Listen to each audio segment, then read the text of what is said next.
For the period from 1957 to 1937, it was beautified as the Golden Decade by Compradors and literati. In the past 10 years, foreign enemies have invaded again and again, and the country has been lost year after year, and the civil war has not stopped for a day.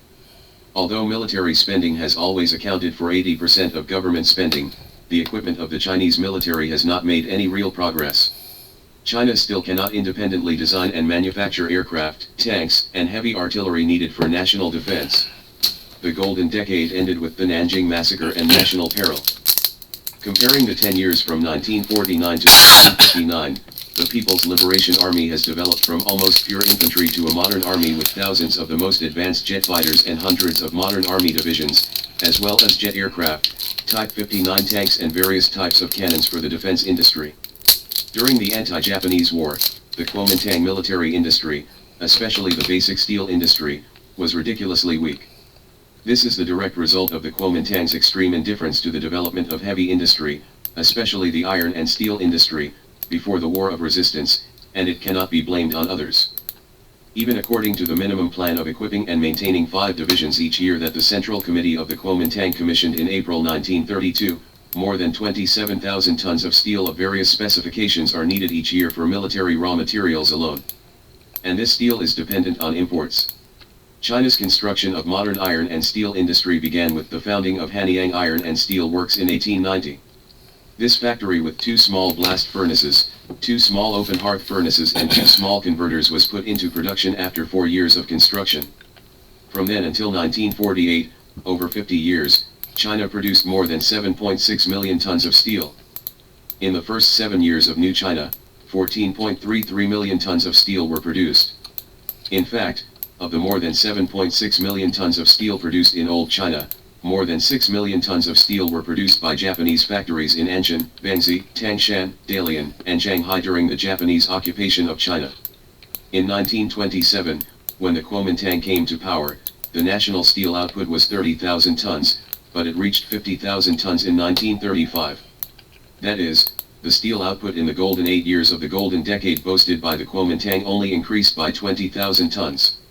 Per capita pig iron compared to India is India's 0.8, per capita steel is 1/27th of India.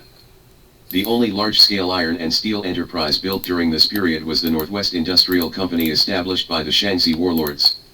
And the number 24 factory of Ordnance Industry Administration, Chongqing Steel Plant of Ordnance Industry Administration, played an important role in the anti-Japanese war.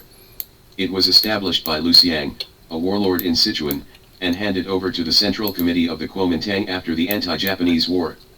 On January 1, 1937, it was assigned to the Ordnance Administration of the Ministry of Military and Political Affairs, and it was actually taken over at the end of January. On January 8, 4 tons of carbon tool steel were smelted in a 3-ton electric furnace in Chongqing Steel Works. Afterwards, the KMT Central Committee returned it to Lu Xiangno and paid in advance to build the factory 750,000 yuan. Underscore however, the KMT's Ministry of Industry first wanted to build a central steel-making plant in Xiangtan, Hunan in 1928, and then a Resources Committee in 1935, but they were all just talk on paper. The most incredible thing is that the annual steel output of Hanyang Iron and Steel Works reached 50,000 tons during the period of the Beiyang warlords. Hanyang Iron and Steel Works stopped steel making in 1925, and the Kuomintang did not resume steel making for more than 10 years. On the eve of the fall of Wuhan on October 21, 1938, only 2 30-ton Martin furnaces, 2 35-ton and 50-ton overhead cranes, and ingot molds and other accessories from Hanyang Iron and Steel Plant were removed and transported to Sichuan. What is even more outrageous is that Han Yeping does not produce steel himself, but most of the iron sand dug out and the pig iron smelted are transported to Japan's Yafan Iron and Steel Plant and cast into weapons for use on the Chinese. After 1935, the steel plants built by Japan in Anshan and other places were put into production one after another, and the nominal steel production in Old China, because most of it was in the northeast and controlled by Japan, gradually increased. The table below shows China's steel production, including production in northeast China, from 1927 to 1937. Please evaluate the Kuomintang for yourself.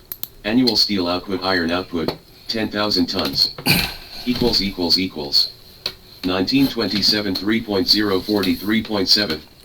1928 3.047.7, 1929 2.043.6, 1931 1.549.8, 1931 1.547.1, 1932 2.054.8, 1933 3.060.9, 1934 5.065.6, 1935 25.778.7, 1936 41.481.0, 1937 55.695.9. Why did you go to the United States? Why did you go to Germany? In the Golden Decade, everyone was happy knowing that when buying steel from foreign countries, the dealer would get a 20 to 30% rebate. They don't know how to develop their own steel industry. As a result, the anti-Japanese war broke out in 1937, and the gun steel and gun barrel steel that could be manufactured during the Beiyang warlord period had another golden decade of development in the Republic of China. Instead, they could not be manufactured at all. Who can blame? In 1920, under the rule of the Beiyang warlords, the country's industrial and mining capital was 222.6 trillion yuan at comparable prices, here, silver dollars. Before the July 7 incident in 1937, the national capital of the national industrial and mining industry calculated at comparable prices, here refers to silver dollars, actually did not rise but fell. This skin should be as thick as a wall. The following table shows the proportion of capital in China's industrial and mining industries. The data in 1936 does not include Northeast China. 1,894. Foreign capital 60.7, national capital 31.2, national capitalist capital 8.1. 1913. Foreign capital 80.3, national capital 9.7, national capitalist capital 10. 1920. Foreign capital 70.4, national capital 11.4, national capitalist capital 18.2. 1936. Foreign capital 78.4, national capital 5.4, national capitalist capital 16.2. What is especially unbearable is that after September 18, 1931, GMD continued to provide convenience for the expansion of Japanese capital in China. As a result, 29% of the coal production in the Guangzhou before the July 7 incident in 1937, 23% for British capital, and 90% of the coal production in the Guangzhou iron ore, 95% of modern iron making is under the control of Japanese capital.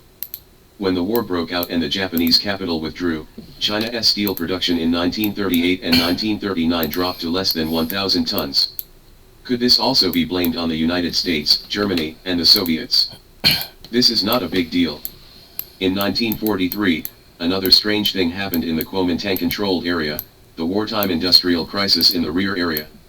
In 1943, 14 of 18 iron factories in Chongqing closed down, and 1 of 4 steel factories closed down. As for the machine processing industry, according to the Central Daily News on April 2, 1944, less than 1/10 of the machine factories maintain regular operation, and about 40% of the total number of machine tools are out of service. According to the report of Guizhou Enterprise Company Sichuan Tourist Group published by Xinhua Daily on July 9, 1944, 50% to 70% of Sichuan's industrial production capacity is idle. On the one hand, there is a shortage of guns and artillery, on the other hand, there is no shortage of raw materials, and there is no shortage of workers.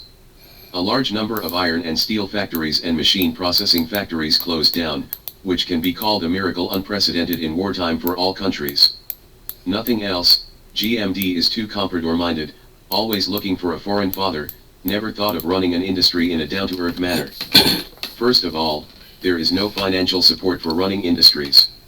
According to data in 1940, the 4 GMD banks' loans to industry accounted for only 3% of their loans, while 43 the data in 2000 was even worse. In 1943, Chongqing's commercial loans accounted for 96% of its loan volume, while the combined loans of industry and mining accounted for less than 1% of its loan volume. Secondly, China finally got some industries, not only did not support them, but did everything possible to squeeze them out. Don't let it go bankrupt and then quickly. For example, the tax on pig iron was 1.28 yuan in 1941, and it was 90 yuan in the autumn of 1942. The tax on industrial alcohol in 1943 was 169 times that in 1939. It is common for there to be many checkpoints where transactions are not smooth. From Chongqing, the capital of GMD, to Fujian, there are 70 to 80 checkpoints to pass, and Kakapays. Therefore, this road has won the reputation of Zishan Road among business people. With the vicious depreciation of legal currency, the industrial and mining industry has become the last straw that broke the camel's back. On the contrary, iron and steel and other modern industries developed considerably in the Japanese-occupied areas. After 918, the military industry in northeast China provided 40% of the weapons and 70% of the ammunition consumed by the Japanese invaders. By 1945, it had become the Oriental Ruhr with a dense railway network and well-developed coal, steel, electricity, petrochemical and military industries. Such a weak country, such a comprador government that blindly surrenders, is like a fat sheep waiting to be slaughtered, and it would be strange if it was not invaded. Foreign capitalists such as Yang Miri plundered resources in China and opened sweatshops, and compradors could also share a share of the soup. The price is to suppress the development of national industry and technology, and be willing to be the slaves of Eastern and Westerners. The compradors also supported a group of right-wing literati, advocating that the Chinese are inferior and unable to build their own country independently, viciously cursing China's 5,000-year-old culture and values, and advocating total westernization.